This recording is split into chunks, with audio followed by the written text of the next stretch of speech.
Kalau kita lihat siapakah pejuang kita, ialah mereka yang dibenci oleh British, mereka yang dibunuh oleh British, mereka yang dipenjara oleh British, mereka yang dihalau British, itu pejuang. Mereka yang sama British, pakai macam British, makan macam British, bercakap British, itu bukan pejuang. Jangan kita tersalah memilih pejuang kita, supaya kita kenal pejuang sebenarnya. Pejuang kita lah yang ditangkap, yang dibunuh oleh British, itu pejuang. Yang bersama British, makan dengan British, menjadi penasihat British, bekerja sebagai penasihat British, itu bukan pejuang. Sallallahu ala Muhammad, sallallahu ala Muhammad, sallallahu ala Muhammad, sallallahu ala. Bismillahirrahmanirrahim. Assalamualaikum warahmatullahi wabarakatuh. Alhamdulillah, alhamdulillahirabbil alamin, wa bihi nasta'in. Wassalatu wassalamu ala asyrafil anbiya'i wal mursalin wa alihi washabihi ajma'in, amma ba'du. Yang saya muliakan Tuan Imam, Tuan Nazir, muslimin semat yang dirahmati Allah sekalian. Alhamdulillah, kita dapat berjumpa sekali lagi selepas beberapa kali tahun lepas, kali terakhir. Dan saya kali ini diminta oleh Hustia Masjid untuk perbincangan tentang sejarah negara kita, dan khususnya lah sejarah petani di bawah tajuk Rahsia Negeri Melayu di Sepanjang Malaysia. Itulah tajuk yang diberikan oleh masjid pada saya, dan izinkanlah saya cuba untuk melihat apakah rahsia negara yang telah jatuh ke tangan orang lain. Kita mulakan dengan ayat surah Al-Ankabut. A'udzubillahi minasyaitonir rajim. Wallazina jahadu bina lanahdihannahum subulana wa innallaha ma'al muhsinin. Dan mereka yang berjihad dalam jalan kami, nescaya kami akan tunjukkan jalan-jalan kami padanya, dan sesungguhnya Allah bersama dengan orang yang melakukan kebaikan. Inilah perjuangan orang dulu. Kita telah dimuliakan dengan Islam, dan satu masa dulu kita berada di sini. Sebelum kita lihat petani, kita lihat satu buah negara yang lebih lama, iaitu campak. Di sinilah kita bermula, dan orang Melayu ketika pertahankan campak telah berubah daripada negara Buddha menjadi Islam. Dengan Islam kita dimuliakan Allah, dan perjuangan umat Islam di campak cukup lama. Kita pertahankan campak selama 700 tahun, sehingga akhirnya kita kalah. Kita kalah dan kita meninggalkan bumi kita yang tercinta. Bumi kita yang bernama campak telah hilang, dan sekarang diambil oleh orang lain, namanya Vietnam. Vietnam mengambil kota kita selepas 7 tahun perjuangan kita. Semasa kita sebelum Islam dan selepas kita Islam, perjuangan kita begitu lama sehingga kita telah hilang ke negara kita. Negara kita yang pertama yang kita hilang ialah campak. Dan 700 tahun kita telah membina sebuah tamadun yang besar. Di situlah kita lihat Wali Songo telah dihantar oleh Kerajaan Osmaniah untuk memberikan dakwah di campak. Di antara yang awal dihantar ke campak ialah Syed Hussein Kubra Jamalai, iaitu ayah kepada seluruh Wali Songo yang kemudian dihantar ke Jawa. Di sinilah betapanya Islam begitu kuat. Tetapi sayang, kekalahan kita bukan kerana kekuatan musuh semata-mata, tetapi pengkhianatan daripada perjuangan kita. Orang Melayu ketika itu, orang Melayu campak, perjuangan kita sentiasa dikati dari dalam, dan akhirnya campak telah jatuh. Hanoi, bumi kita telah hilang, dan Ho Chi Minh ialah bandar kita terakhir. Ho Chi Minh telah didapati oleh bangsa Mongolia bernama Biak. Biak ini kemudiannya menamakan negeri Melayu ini sebagai Vietnam sekarang. Vietnam ialah bumi Melayu yang telah hilang, dan sebahagian besar ahli sejarah negara kita tidak mengetahui pun asal-usul kita daripada sana. Kita berpindah ke petani, kita berpindah ke selatan, kita pindah ke Aceh. Aceh ialah orang campak. Apabila kita kalah di campak, kita pindah ke Aceh. Aceh ialah orang campak, dan orang campak masih bercakap, orang Aceh masih bercakap campak sampai hari ini. Dan saya tanya orang Aceh tidak tahu asal-usul mereka. Mereka tidak tahu pun mereka bercampak. Tuan-tuan yang saya hormati, dan kita telah meninggalkan sebuah tamadun yang besar. Dengan perasaan sedih kita meninggalkan, hanya kita sempat bawa balik ke negara kita hanyalah buah campak, yang sekarang kita panggil campak dak. Inilah kenangan terakhir kita. Kita bawa bersama kita campa, buah campa. Campa dak, buah campa. Dak itu buah. Campa dak. Kita juga bawa campaka, bunga campa. Kita juga masih ada kenangan dengan campa, dengan bunga yang kita bawa bersama. Dan inilah kenangan terakhir kita. Bumi kita telah diambil orang lain. Sebuah bumi yang besar telah hilang. Kemudian kita berpindah ke petani. Sebelum kita pindah ke Kedah, kita pindah ke Aceh, kita pindah ke Minangkabau. Dan akhirnya tinggallah kenangan sebuah empire yang hilang. Dan itulah sifat orang Melayu. Orang Melayu sentiasa kalah dalam perjuangan. Orang Melayu sentiasa kalah dalam perjuangan sejak daripada zaman campa sampai sekarang. Sebab dalam perjuangan ini ada pengkhianat sepanjang zaman. Itulah yang harus kita ambil iktibar dalam perbincangan kita hari ini. Kita lihat, kita hanya sempat berpantun bunga cempaka kuning berseri untuk hiasan tengkolok dan tajak. Jika tidak tahu menari, jangan salahkan papan dipijak. Inilah kenangan kita yang kita bawa di sana. Ini bunga campa. Di sini kita panggil bunga Kemboja. Ini kalau kita pergi ke Vietnam atau kita pergi ke Kemboja, mereka sebut ini bunga campa. Kita sebut bunga Kemboja. Sebab sebahagian orang campa berpindah ke Kemboja apabila kita dihalau, meninggalkan bumi kita dan kita merempat di Kemboja. Masih ada kapecam. Kapecam inilah simbol pelarian daripada bumi asal kita campa dan kita berpindah ke Kemboja menumpang bumi Khmer sampai hari ini. Ini sejarah malang kita sebelum kita berpindah ke petani. Orang campa juga berpindah ke petani. Wali Songo juga terpaksa berpindah ke petani. Dan petani menjadi serambi Mekah yang pertama selepas ulama daripada campa telah berkumpul di petani. Petani membina satu tamadun yang besar kemudiannya. Ulama telah berkumpul di situ dan petani menjadi sebuah empire. Empire-nya sangat besar daripada hujung sampai ke Terengganu. Terengganu itu Besut ialah masih lagi petani. Besut itu maksudnya hujung Sut. Tempat yang paling hujung dalam wilayah petani ialah Besut. Dan kita juga mempunyai Bengkok. Bengkok itulah bumi Melayu yang kemudian jatuh pada satu bangsa lain. Di sebelah kanan campa kita kalah kepada bangsa Biak atau Vietnam. Di sebelah atas di Bengkok kita kalah kepada bangsa Ayutthaya. Bengkok itu maksudnya bukan lurus, tidak lurus. Bengkok kita namakan Bengkok. Dan sekarang masih dipanggil Bengkok. Dan itulah negara kita kedua yang hilang. Nama asal ialah Kemboja Desa. Bengkok itu asalnya negeri Melayu bernama Kemboja Desa. Pun hilang kemudian. Kita hilang campa, kemudian kita hilang Kemboja Desa. Kita berkumpul di petani. Kita berkumpul di Aceh. Kita berkumpul di Pengkalan Cepa. Cepa adalah Pengkalan Campa. Dan kita merempat seluruh alam Melayu. Itu sejarah bangsa kita. Dan tuan-tuan, kita juga bakal kehilangan petani yang kita nak bincang hari ini. Ialah kisah sedih yang kita sebut hari ini. Kisah bangsa yang kalah. Dan kita juga pindah ke Kedah. Satu masa Kedah namanya kalah. Dan selepas Islam datang ke Kedah, umat Islam dicadangkan supaya kalah, ditukar menjadi Qadah.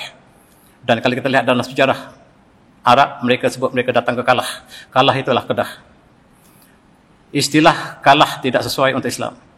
Rasulullah menukar nama-nama yang tidak indah kepada indah. Umpamanya Zaid Khair ditukar menjadi Zaid Khair. Nama-nama negatif tidak direstui dalam Islam. Jadi termasuklah kalah kita tukar menjadi Kedah. Dan orang Kedah tidak tahu bahawa bumi mereka asalnya nama kalah. Kedah ialah bumi yang kalah.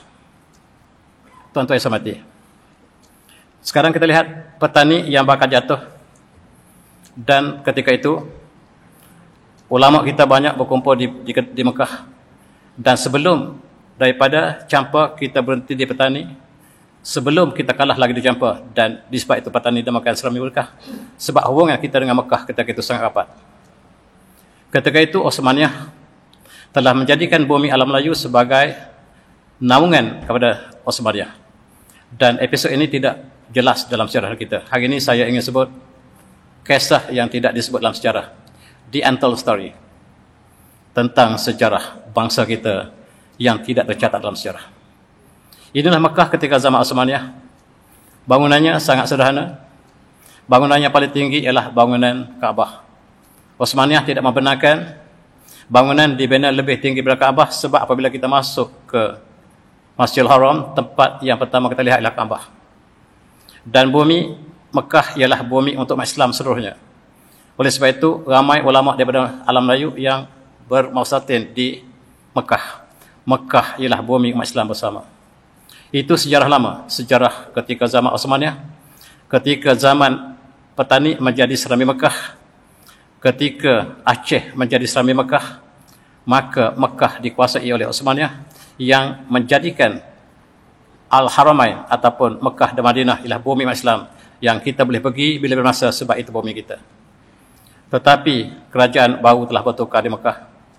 Kerajaan baru tidak membenarkan untuk bebas kita ke Mekah kecuali dengan kebenaran mereka. Mereka isytiharkan bumi Mekah dan Madinah adalah bumi keluarga mereka. Dan untuk pergi ke Mekah mesti kita minta izin dari mereka. Kalau mereka tidak beri, tak boleh kita pergi. Dan patah larang selama ini, bangunan yang berada di sekitar Masjidil Haram tidak boleh melepasi ketinggian Kaabah, telah dijabat. Mereka membina bangunan yang pencakar langit di sekitar Kaabah, dan itulah perbezaan antara satu masa ketika Osmaniyah dan ketika zaman moden hari ini. Saya ingin membawa tuan-tuan ketika zaman Osmaniyah. Kita berada di bawah Osmaniyah. Osmaniyah yang kita lihat ialah berpusat di Istanbul, berpusat di Bursa, berpusat di beberapa kota di Turki sekarang, tetapi itulah kawasan yang mereka ada ialah di kawasan sekitar tersebut. Tetapi pengaruhnya seluruh umat Islam dunia menjadikan Osmaniyah sebagai khalifah mereka, walaupun mereka di timur atau di barat, dan liputan penguasaan pengaruh Osmaniyah ialah daripada barat ke timur, daripada barat Afrika sampai ke Sabariah di Rusia sekarang.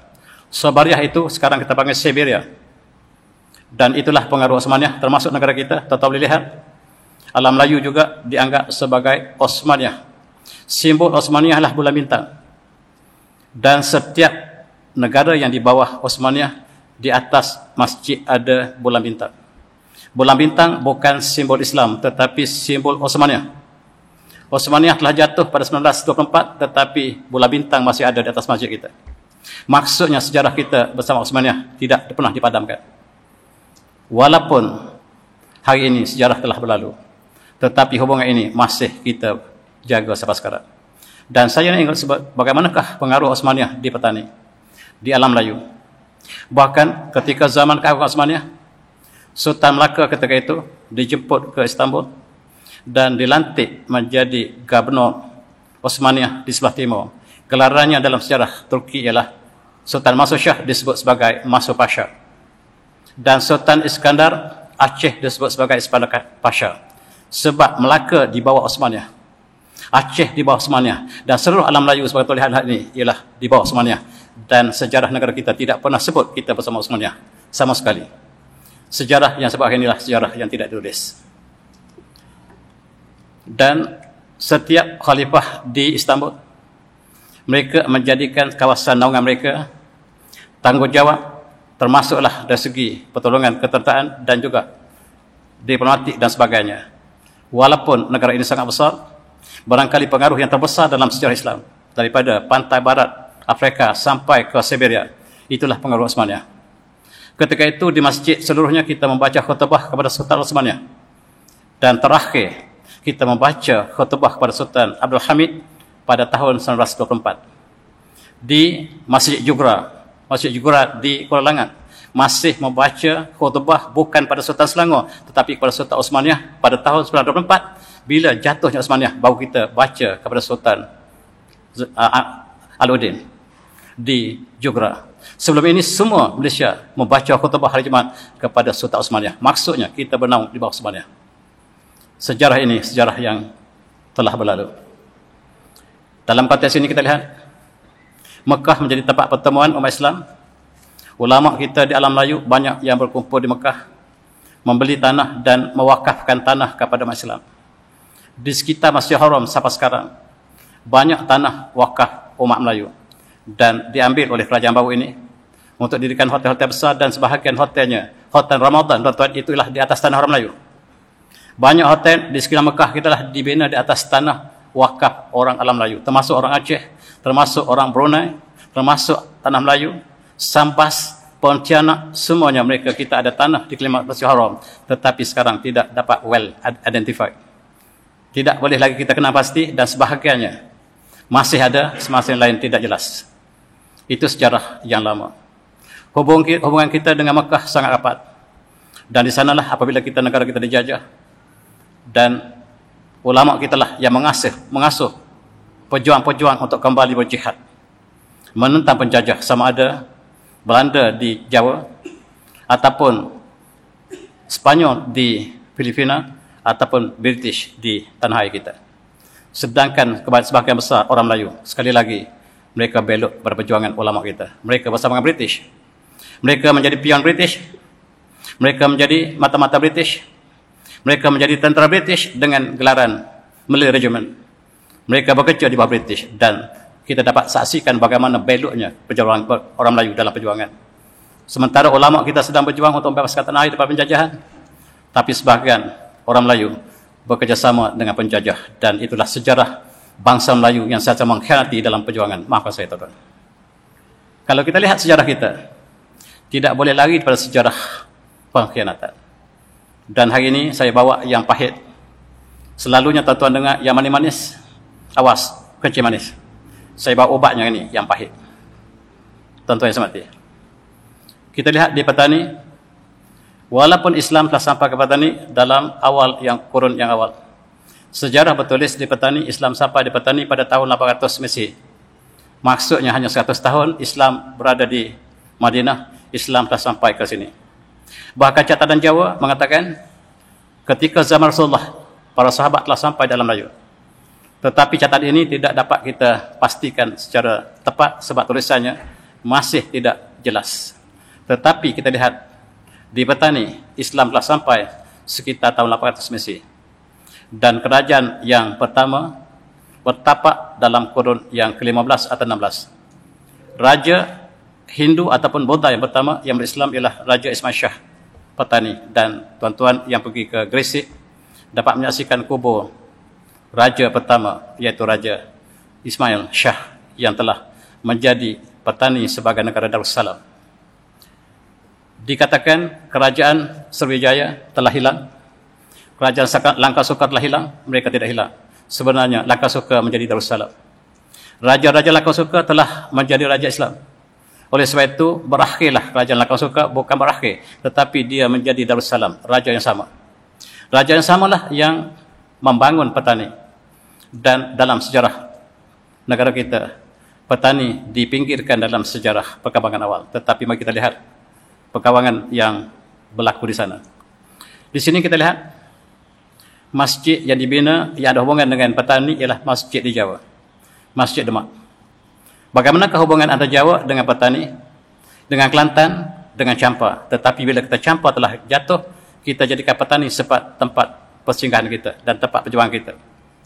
Pada masa yang sama, Osmaniyah telah mengarahkan ulama-ulama daripada seluruh dunia supaya datang ke Champa dan terus ke Jawa. Wali-wali Songo ialah bukan orang Jawa, ialah orang yang dihantar oleh Osmaniyah untuk sampaikan mesej kepada orang di Jawa. Jawa sangat awal Islam sampai, tapi mereka lewat perkembangan. Kurun ke-14, ke-15, Hindu masih berkuasa dan Islam hanya bertapak dalam kurun yang ke-15 di kawasan Demak, dan disitulah sejarah yang ada hubungan dengan petani. Mari kita lihat sejarah agung tersebut. Ini juga masjid yang dibina oleh keluarga Wali Songo yang namanya Masjid Teluk Manuk. Kalau tuan pergi ke Narotibat sekarang, masjid ini ada hubungan dengan keluarga Wali Songo, menunjukkan betapa rapatnya antara petani dengan Jawa, betapa rapatnya antara Kelantan dengan Jawa. Dan di Jawa ada kampung Kelantan, di Kelantan ada kampung Jawa, sebab hubungan di antara kawasan ini ialah satu hubungan perjalanan dakwah yang sangat-sangat aktif. Dan tuan-tuan lihat sejarahnya, masjid yang dibina di Demak, masjid yang dibina di Teluk Manuk, masjid yang dibina di Gresik, masjid yang dibina di Kampung Laut, Kelantan. Cuba tengok tiga-tiga. Masjid Kampung Laut, Masjid Demak, Masjid Teluk Manuk, hampir sama. Dan dibina dalam acuan ataupun dalam seni bina campak. Seni bina campak masih wujud walaupun campak telah hilang. Dan 3 lapis ini, tuan-tuan, kita lihat dalam konteks masjid yang dibina pada masa lalu, 3 lapis menggambarkan falsafah Islam itu sendiri. Falsafah Islam, Islam, iman dan ihsan. Dan tingkat yang teratas ialah ihsan. Matlamat agama ialah akhlak yang mulia. Dan itulah binaan masjid yang dibina sama ada Demak ataupun di Teluk Manuk ataupun di Kampung Laut, ialah di antara sejarah Islam yang agung dan kita tidak pernah disempadan oleh geografi. Satu masa dulu kita hanyalah satu negara, satu ummah. Geografi tidak ada, tetapi apabila kita dijajah, kita dibelah oleh geografi. Di sini kawasan Indonesia, ini Malaysia, ini Filipina, ini Thailand, ini Singapura, dan kita hanyalah berjuang untuk negara kita. Sedangkan satu masa kita satu ummah, satu akidah, satu agama. Tapi sayang apabila kita telah dipecahkan oleh penjajah. Mari kita lihat masjid-masjid yang bersejarah. Ini Masjid Demak yang dibina oleh Raden Patah, anak raja Hindu yang telah memeluk Islam dan dibantu oleh para wali songo. Banyak wali songo yang membantu raja ini, yang membentukkan di Jawa, dan mereka datang kepada Campak. Mereka datang di Pertani, mereka datang kepada Kelantan, dan mereka bertumpu di sini sebab Jawa paling lewat perkembangan Islam walaupun Islam sampai awal. Tetapi oleh kerana Majapahit dikuasai oleh Hindu, maka di situlah usaha Kerajaan Osmaniyah supaya seluruh ulama kita tumpukan Jawa sebab Jawa belum menjadi negara Islam. Campak telah menjadi negara Islam, Pertani sudah Islam, Kelantan sudah Islam, tapi Jawa belum. Oleh sebab itu sangat mendukacitakan Kerajaan Osmaniyah. Maka khalifah kita minta tumpukan Jawa dan hantar banyak ulama kita supaya sampaikan mesej Islam kepada orang Jawa. Tuan-tuan semati. Ini ialah Masjid Teluk Manuk, dibina selepas masjid ini. Masjid ini Masjid Gresik, dibina oleh ketika zaman Sultan Ismail Shah. Walaupun berbagai-bagai mitos yang dikaitkan masjid ini, tetapi mitos itu tidak tepat. Yang benarnya masjid ini masjid pertama yang dibina oleh Kerajaan Islam dan tidak sempat siap oleh ketika zaman Muzaffar Shah, ketika Ismail Shah, disiapkan ketika anandanya, iaitu Sultan Muzaffar Shah, Raja Islam Pertani yang kedua. Dan masjid ini dibakar oleh Ayutthaya, dan kita pertahankan Pertani begitu lama. Kita berjuang di atas nama jihad. Ulama-ulama kita yang balik Mekah mengasuh pejuang-pejuang di Mekah supaya kembali pertahankan Pertani, pertahankan alam Melayu daripada penjajah. Dan daripada serangan siang, Ayutthaya sangat berminat dengan Pertani dan akhirnya mereka datang menyerang kita. Mereka membakar masjid yang pertama. Yang tinggal ialah rangka yang sekarang masih menjadi sejarah. Bagaimanakah perkembangan Islam awal di Pertani. Tuan-tuan yang hormati. Ini ialah Telaga Hang Tuah di depan Masjid Gresik. Sebab Hang Tuah sentiasa berada di Pertani, pertahankan kerajaan Islam Pertani daripada serangan siam. Oleh sebab itu Raja Pertani menjadikan Hang Tuah sebagai panglima besarnya untuk menentang siam, sedangkan ulama ataupun profesor terbesar kita, profesor hebat kita mengatakan Hang Tuah tidak wujud. Dalam sejarah Pertani, di sinilah tempat Hang Tuah berkampung dan dengan para pejuangnya yang dijemput untuk pertahankan Pertani daripada serangan siam. Dan di Melaka ada perigi Hang Tuah, di sini ada Telaga Hang Tuah. Tetapi di Pertani ada Telaga Hang Jebat, tetapi di Melaka tidak ada. Maksudnya sejarah Hang Tuah dengan Hang Jebat lebih rapat di Pertani daripada Melaka sendiri. Sebab Melaka ketika itu dia melapati sampai Pertani. Melaka ketika itu sampai ke Palembang. Bila kita pergi Palembang, kita kata kita pergi Melaka. Bila kita pergi Palembang, kita kata sebut kita Melaka ketika sejarah bermula. Ketika kita pergi Pertani, kita sebut kita pergi Melaka. Dan sejarah Hang Tuah masih sama. Tetapi dalam sejarah Pertani, sejarah Hang Tuah sangat jelas. Tempat persilatan Hang Tuah ialah di kawasan Pertani. Itu dalam sejarah Pertani. Sehingga kita lihat Islam berkembang. Dan tadi saya sebut bentuk binaan 3 tingkat masjid dalam acuan Campak ini masih wujud sampai hari ini. Dan dia membentuk ihsan, iman dan Islam. Di luar Islam adalah kufur. Dan masjid merupakan tempat pembentukan akhlak, sebab akhlak ialah matlamat akhir dalam syariah kita. Dan Rasulullah diutuskan untuk menyempurnakan akhlak.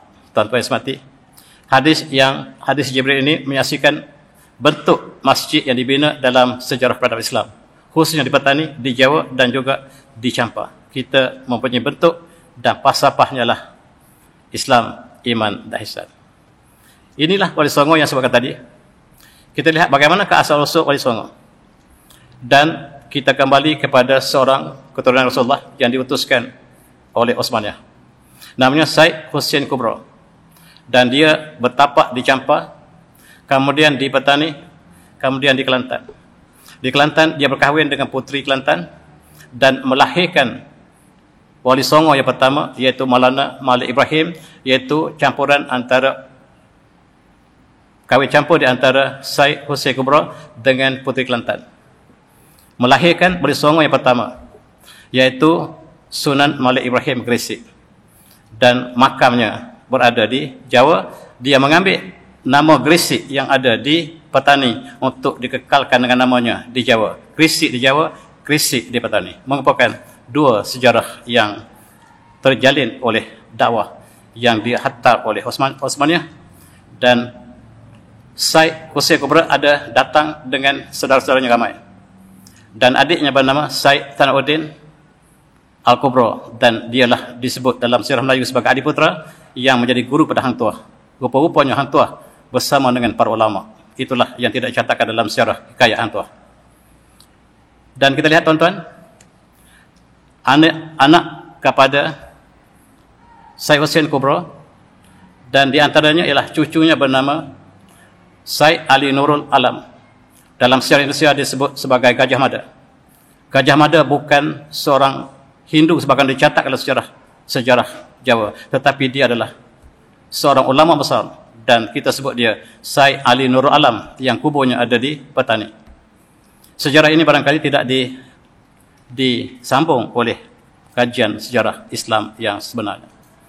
Dan oleh sebab itu Syekh Ali Nurul Alam ini ananda kepada Syekh Hussein Kubro yang menurunkan rangkaian Wali Songo, dan mereka membentuk raja-raja Brunei, raja di Minangkabau, raja-raja di seluruh Cirebon, Champa, Patani, Nusantara, semuanya daripada keturunan yang sama, keturunan daripada Syekh Hussein Kubro. Dan inilah yang menjadi ulama menyebarkan Islam di alam Melayu.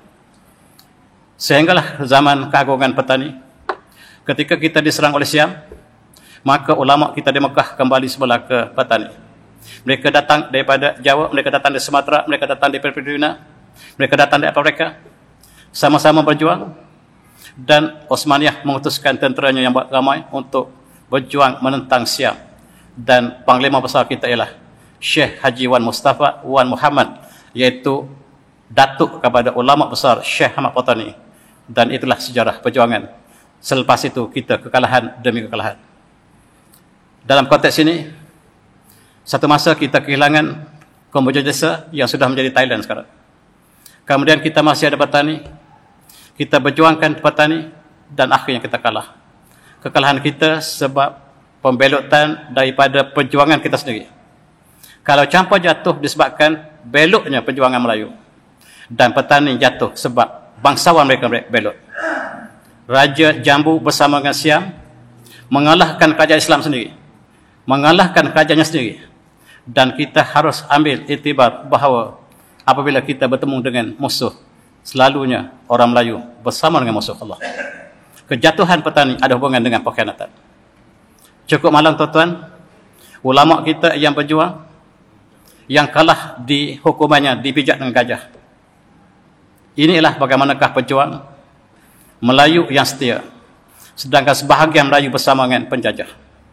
Akhirnya bumi kita telah jatuh ke tangan bukan Islam sampai hari ini. Mari kita lihat bagaimanakah di Patani. Kita lihat banyak tentera-tentera Osmaniyah yang dihantar ketika zaman keagungan Osmaniyah. Bahkan ketua perang utama Osmaniyah dihantar ke Petani dan makamnya ada di Petani. Makam panglima-panglima perang Osmaniyah masih kita dapat saksikan, walaupun tidak dapat kita kenal siapakah mereka.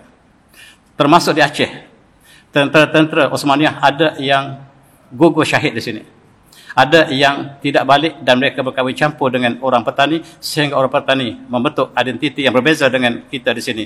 Mereka kahwin campur dengan orang Turki dan kulit mereka lebih putih daripada kita, mereka lebih cantik daripada kita. Itulah sejarah. Dan ini satu contoh ketua perang besar Osmaniyah bukan dihantar untuk menentang Bosnia, tetapi dihantar untuk menentang Syam, dan makamnya dikenal pasti di Petani. Ini ialah kubu-kubu panglima kita di Aceh. Aceh juga bersama dengan Osmaniyah, sebab Aceh juga sebahagian daripada Osmaniyah, dan perjuangan kita tidak pernah disempadan oleh geografi. Kita satu ummah, satu perjuangan, dan itulah sejarah agung satu masa dulu. Kalau kita pergi ke Aceh, tuan-tuan, surat-surat ini ialah khutusan di antara Sultan-Sultan Aceh dengan Raja Osmaniyah. Ketika kita mula diserang oleh Portugis, kita diserang oleh Belanda, kita diserang oleh British, maka surat-surat ini menyaksikan betapa pengkhianatan datang daripada kerajaan Islam sendiri. Dan bagaimanakah mereka bersama dengan Portugis? Mereka bersama dengan Belanda.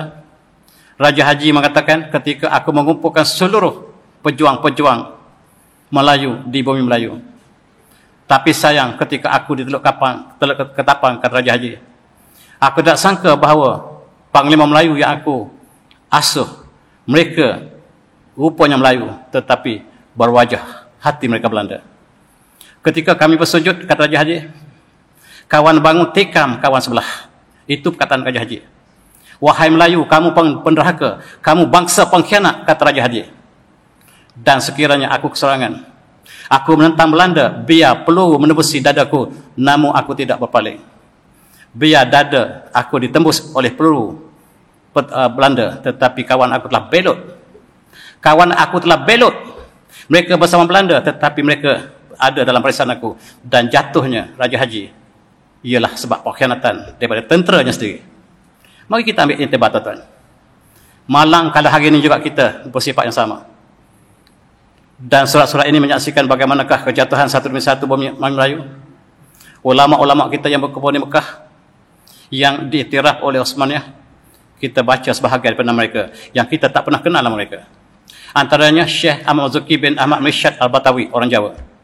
Bakir bin Nur Al-Jujawi Al-Makki, ini orang Melayu.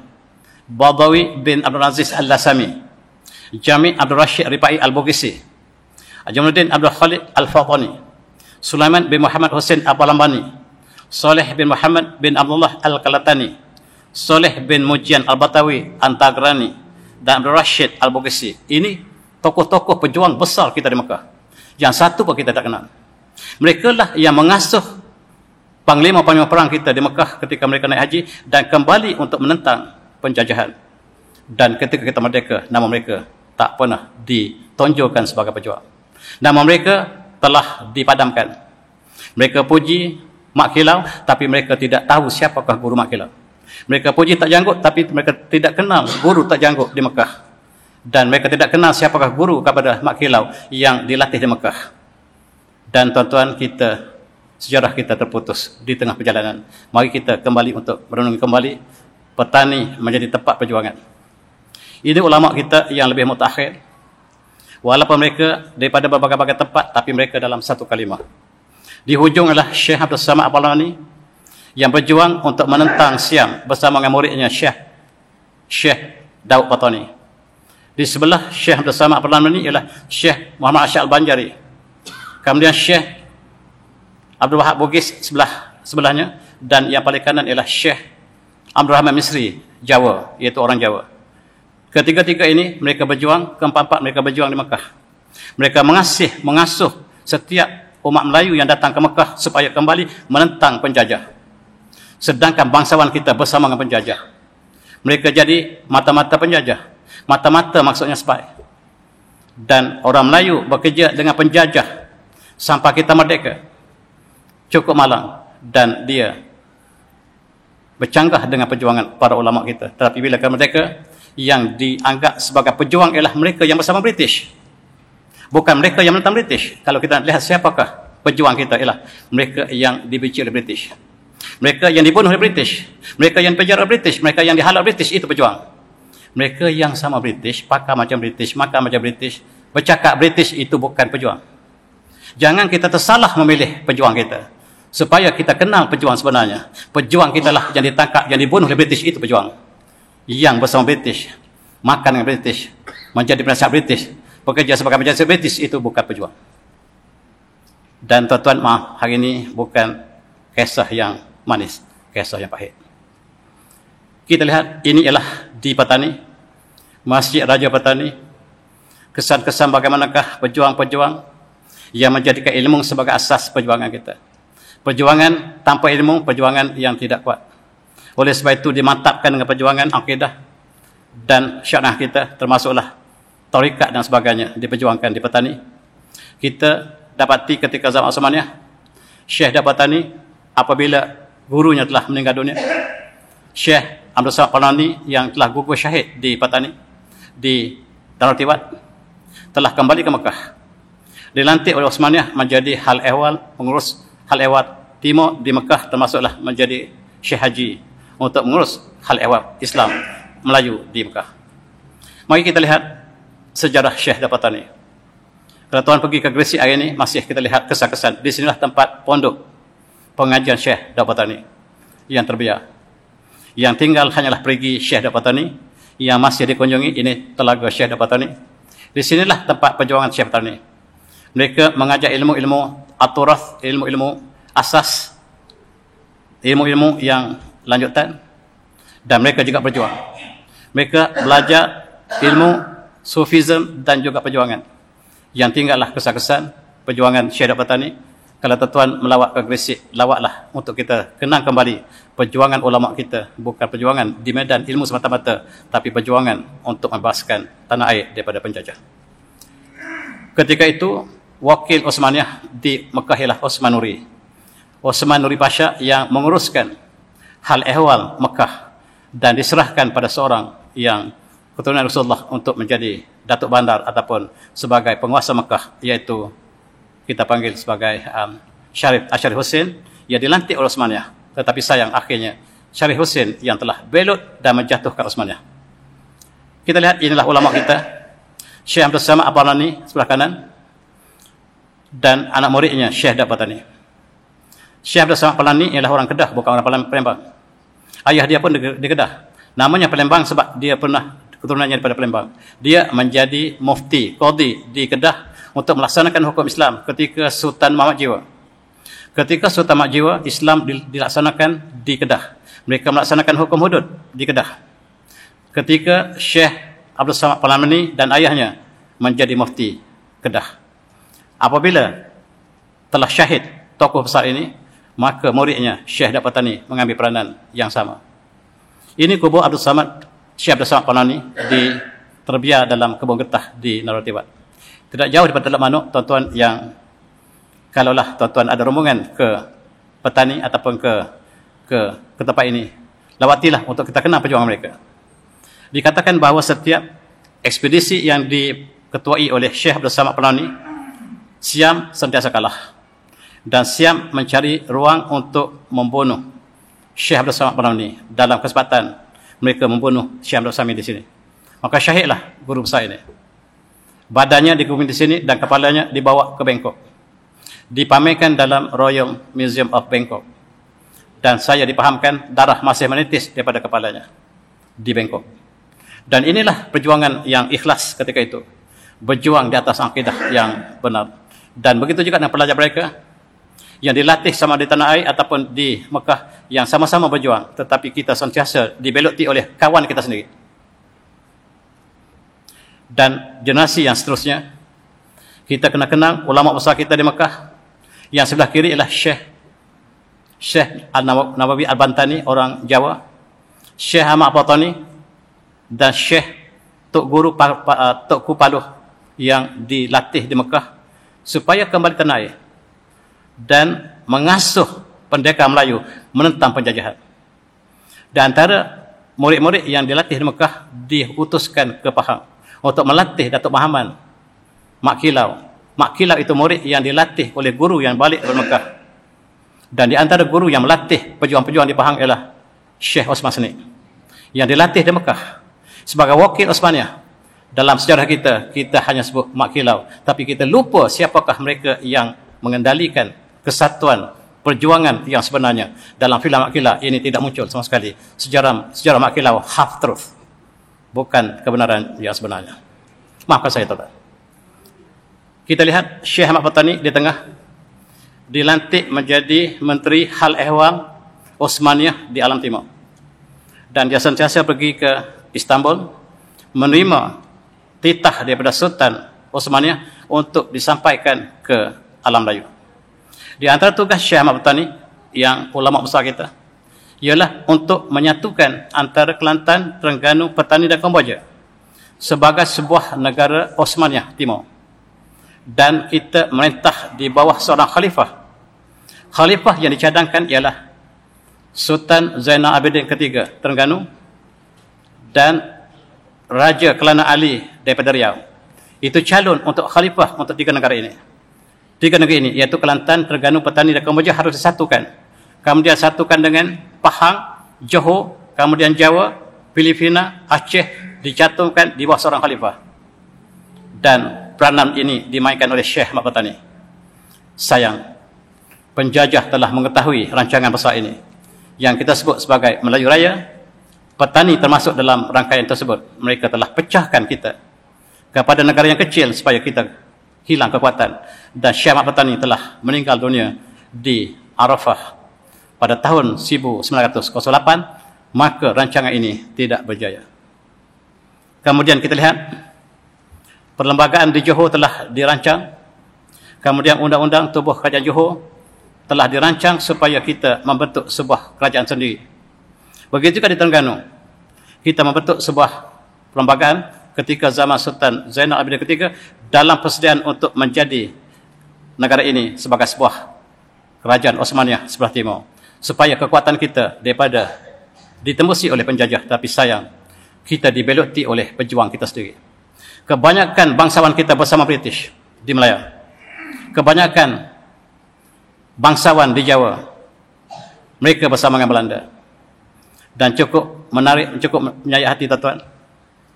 Keraton-keraton di Jawa bersama Belanda menjajah bangsa mereka sendiri. Keraton-keraton yang menjadi bangsawan di Yogyakarta, di Solo, bersama dengan penjajah, menjajah bangsa mereka sendiri. Dan bangsa Jawa dianggap sebagai bangsa yang paling hina ketika mereka dijajah oleh bangsa mereka sendiri dan oleh Belanda. Cukup malang. Tetapi pejuang yang dilakukan di Mekah tidak cukup untuk membebaskan tanah air kita daripada penjajahan tersebut, dan usaha diteruskan.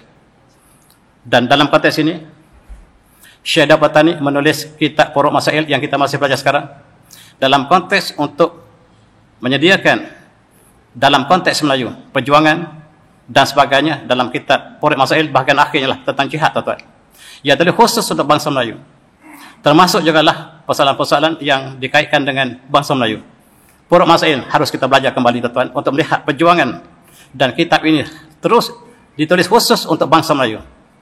Termasuklah binatang-binatang yang terdapat di alam Melayu ini, apakah taraf kehalalannya dibincangkan dalam kitab Pokok Masail. Dan inilah sebagai perjuangan satu masa dulu. Dan ini ditulis ketika perjuangan. Kalau Isa beritahu saya, kemudian kita sudah hampir jatuh. Yang kita tinggal petani, kita sudah hampir jatuh.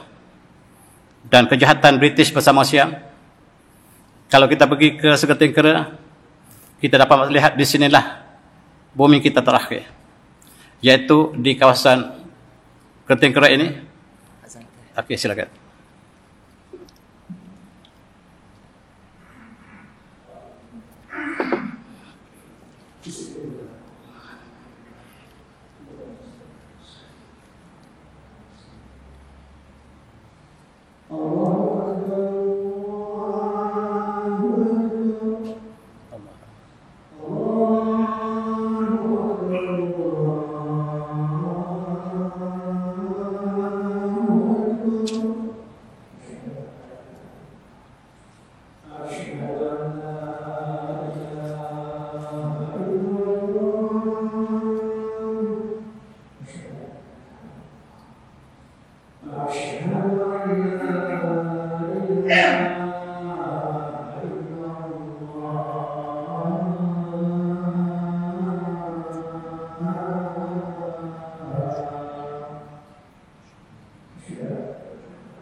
Alhamdulillah, kita sambung sekali lagi. Perjuangan kita untuk pertahankan petani telah kecundang. Akhirnya kita kalah. Tentera bergajah Siam sangat kuat dan kita kalah di celah-celah perjuangan. Meriam kita terbesar Seri Petani dirampas oleh Siam dan sekarang masih dipamerkan di museum di Bangkok. Ini sisa-sisa perjuangan kita bila kita kalah. Kekalahan kita bukan benar-benar kekalahan tetapi pengkhianatan yang sentiasa berlaku. Kali ini dilakukan oleh bangsawan kita sendiri. Bangsawan bersama bangsawan merebut tahta. Salah satunya bersama dengan Siam untuk mengalahkan saudaranya sendiri. Mereka bersama dengan Siam untuk mengalahkan adiknya mereka sendiri. Abang menjadi raja dan di bawah pengaruh Siam dan jatuhlah petani. Inilah nasib kita tuan-tuan, supaya kita ambil iktibar daripada sejarah kita yang panjang. Sejarah kekalahan. Sejarah kita menang satu masa dan sentiasa kita dikhianati kemudiannya dan kita kalah kembali. Sejarah daripada Jampa barangkali sampai hari ini. Dan cukup malang bila British berada negara kita. Mereka mengadakan perjanjian dengan Siam dan menyerahkan sebahagian besar daripada bumi petani kepada Siam dan sebagai balasannya Siam menyerahkan Kedah Kelantan kepada British. Dan bagi mereka fair and square. Tetapi raja yang merintah petani tidak diambil kira sama sekali. Di sini penghinaan kepada Raja Melayu tuan-tuan. Bumi Melayu. Penjajah yang tak ada mengena dengan bumi petani. Mereka berpakat untuk menyerahkan bumi yang mereka bukan punya. Dan syarat perjanjian tuan-tuan mesti melibatkan 3 pihak yang terlibat. Tetapi dalam perjanjian Siam dengan British hanya 2 pihak yang terlibat. Mereka yang terlibat benar-benarnya Siam petani tidak dilibatkan dalam perjanjian dan terserahlah bumi kita yang terakhir. Ini raja kita terakhir, Sultan Kamaruddin. Dan dia telah hilang sehingga kubur pun tidak tahu di mana. Baru ini saya berjumpa dengan keturunan mereka dan dikatakan moyang saya tidak tahu dikubur di mana saja.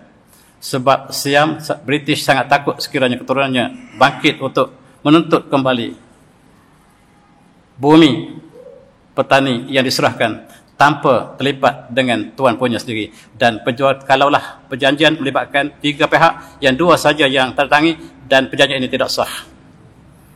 Sekarang intelektual kita, petani, sedang berjuang di peringkat antarabangsa untuk melihat perjanjian Siam British tidak sah.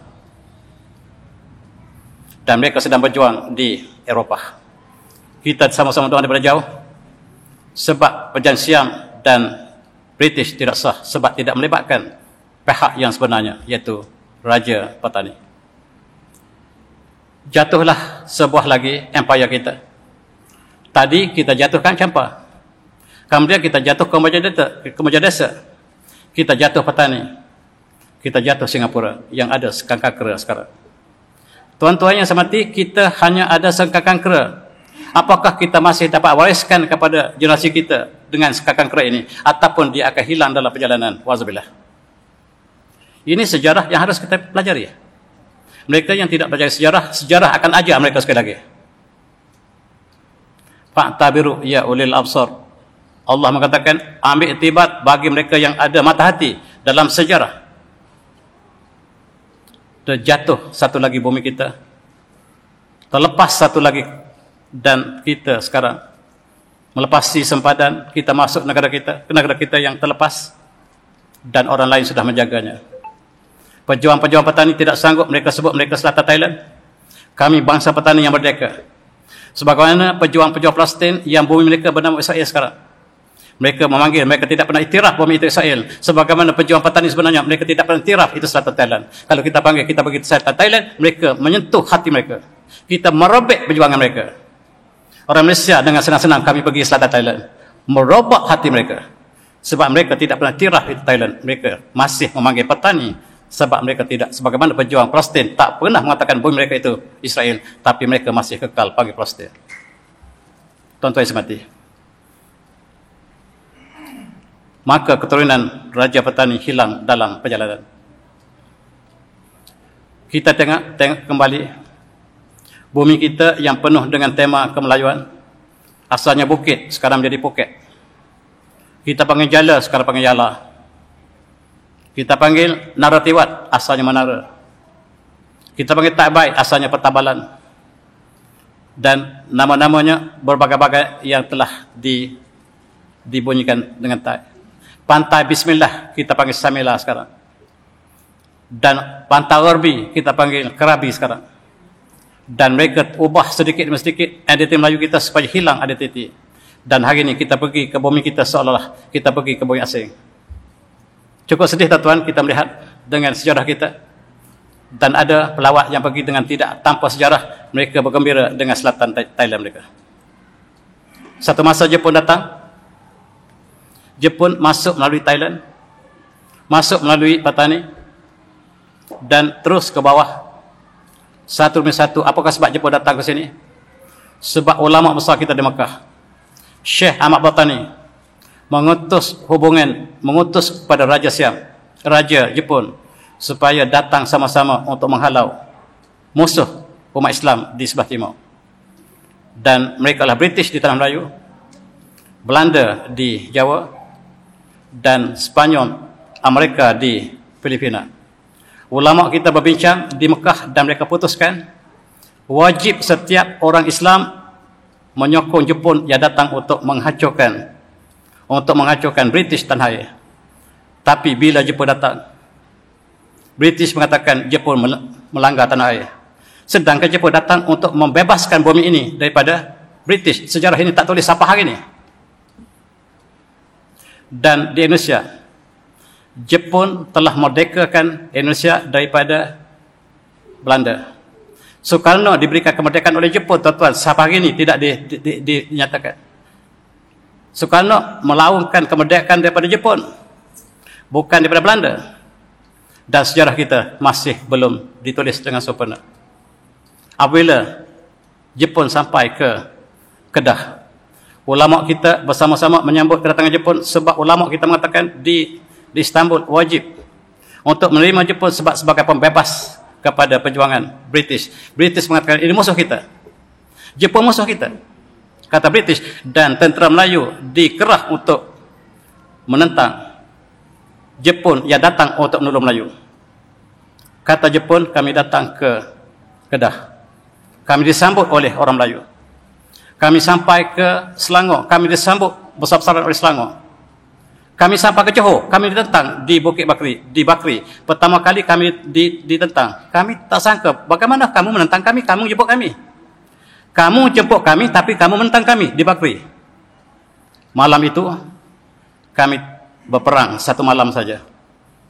Dan British, tentera pada pengecut, satu malam mereka kalah di Bakri. Esok kami lihat mayat yang mati. Kami menangis, yang mati ialah bangsa kami, bangsa Melayu, bangsa India. Yang kami datang untuk menolong mereka. Kami mengajak untuk sama-sama menghalau British. Kami sampai ke Singapura. Di situ ada tentera Melayu yang bertahan di Bukit Candu. Kami berikan tawaran, wahai tentera sekalian, kami datang untuk menolong kamu. Dan seorang lieutenant di Bukit Candu mengatakan, biar putih tulang, jangan putih mata. Kami tembak dia. Kenapa kamu lawan kami? Kami panggil kami. Rupa-rupanya British, berita bahawa kita bersama dengan ulama tidak disampai kepada British. Tak sampai kepada tentera kita. Tentera kita bersama dengan British. Maafkan saya tuan-tuan, sejarah yang belum saya sebut di mana-mana. Dan inilah sejarah yang malang. British terperanjat sebab Siam yang ada hubungan dengan British telah belok kononnya memberikan Jepun masuk ke tanah Melayu. Oleh sebab itu tuan-tuan, British segera memadamkan perjanjian British yang menyerahkan petani kepada Siam. Sekarang petani diserah kembali kepada Melayu. Petani diserah kembali ke Melayu, tuan-tuan. Ini kita tak tahu. Dan oleh sebab itu, Tengku Mahmud-Yudin ketika itu masih lagi di bawah Jepun, diberikan mandat oleh British sekiranya Jepun kalah, maka kamulah akan dikembali kepada Sultan petani yang baru. Petani akan dibebaskan kepada Melayu kembali. Sebab mereka Siam telah belok dengan British, maka petani akan diserah kembali kepada Melayu. Tuan-tuan, bom di Hiroshima, satu perbuatan yang paling tidak berakhlak dalam sejarah peperangan. British dan Amerika kalah dengan Jepun. Tetapi Amerika bom wanita dan kanak-kanak di Hiroshima dan Nagasaki. Di situ tidak ada tentera. Dan Amerika sangat pengecut dalam konteks ini sampai hari ini. Perkara ini masih dibincang dalam peperangan. Apakah bom ini satu jenayah yang terbesar dalam sejarah perang? Dan pengikut-pengikut British di Melaya sangat bergembira, sedangkan ini satu jenayah yang tidak pernah dibincangkan dalam Mahkamah Dunia. Dan oleh sebab itu, kembalilah British ke tanah Melayu. Kemudian petani diserahkan kembali kepada Raja Petani.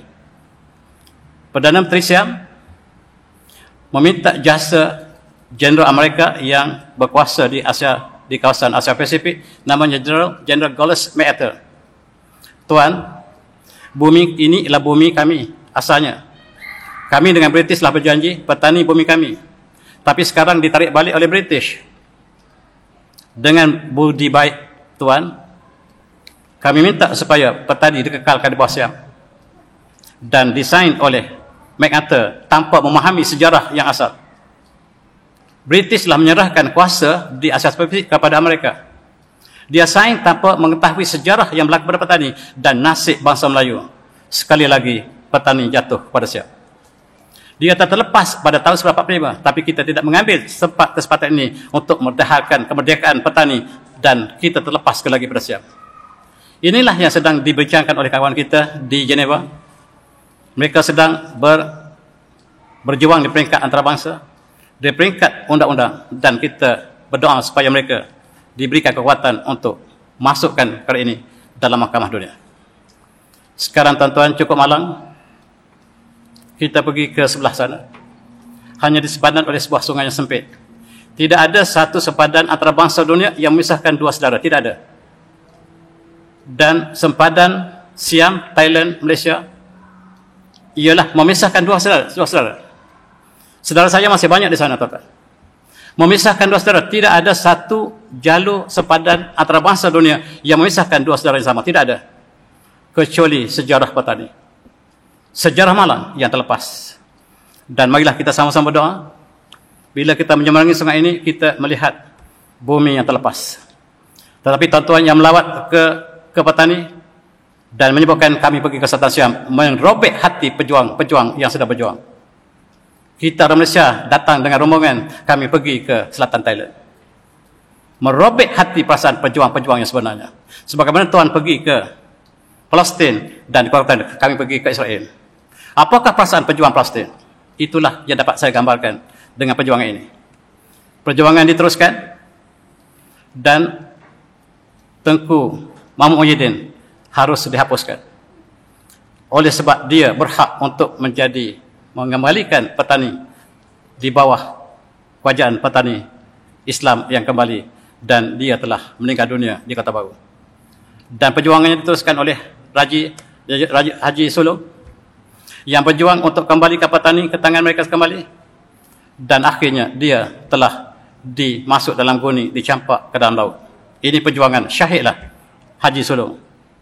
Dan sekarang mereka masih berjuang. Mereka tidak pernah iktiraf bahawa negara mereka bernama Selatan Siam. Mereka adalah petani merdeka. Perjuangan mereka kadang-kadang mereka menubuhkan pembebasan Palestin, pembebasan petani pada tahun 1998 dan mereka tidak pernah mengiktiraf bumi mereka adalah bumi yang telah bernama Thailand. Mereka masih memanggil petani. Dan tuan, sekarang petani hanya tinggal sebuah masjid. Di daripada sebuah empire yang besar sampai ke besar, hanya tinggal sebuah negeri yang kecil. Sebuah daerah yang kecil dan sekarang tinggal sebuah bandar yang kecil. Dan simbol Islam yang masih adalah masjid di Patani. Dan cukup malang tuan-tuan, pejuang-pejuang telah berjuang. Mereka berjuang puluhan tahun. Dan ada yang masih terus berjuang. Dan mereka tidak akan serah bumi mereka setapak pun. Tetapi ada sikap yang lain. Mereka mengatakan daripada kita berjuang tanpa hasil, lebih baik kita berunding dengan mereka. Ini satu pendekatan yang kita tidak ada komen. Mereka yang lebih mengetahui apakah yang berlaku pada negara mereka. Sekarang dua pendekatan. Satu, terus berjuang. Dan ini peluang syahid untuk kita cari. Tidak senang untuk dapat syahid hari ini, sama ada di Palestin atau Petani. Kenapa kita harus hilangkan peluang untuk kita syahid? Ada satu kumpulan lebih baik kita berkompromi dan kita akui bahawa kita hidup bersama. Dan ini akan menjadikan proses damai. Satu proses yang disokong oleh sebahagian pejuang. Sebahagian tidak menerimanya. Maaf tuan. Kalau tuan ada dalam majlis ini, maka inilah sebahagian daripada analisis kita daripada jauh. Dan sekarang kita lihat, Malaysia telah mengambil peranan untuk ke arah kerjasama ini. Dan kita kena tahu bahawa Siam tidak pernah ikhlas dalam perjuangan ini. Mereka ingin menyekat daripada perjuangan-perjuangan yang sebenarnya. Oleh sebab itu mereka telah adakan berbagai-bagai perundingan dan kita menjadi orang tengah. Dan kita harap apa-apa kejayaan dan keamanan berlaku di Siam, tetapi kita akan tahu sejarah. Perjuangan mereka tidak akan pudar dengan apa saja keputusan selagi petani tidak merdeka. Itulah perjuangan yang hakiki. Dan inilah satu gambaran saya melawat 2 kali dalam beberapa bulan lepas. Kami melawat kembali kenangan-kenangan orang Melayu kita di sana sebagai gambaran. Mereka masih hidup sebagai budaya Melayu yang asli, yang sudah tidak ada negara kita. Tulisan mereka masih lagi tulisan Jawi. Mereka lebih Melayu daripada kita. Dan mereka sangat dhaif, bekerja hanyalah dengan jual pakaian. Dan inilah suasana yang ada sekarang. Dan ini lawatan kami dan untuk melihat perjuangan cita-cita mereka.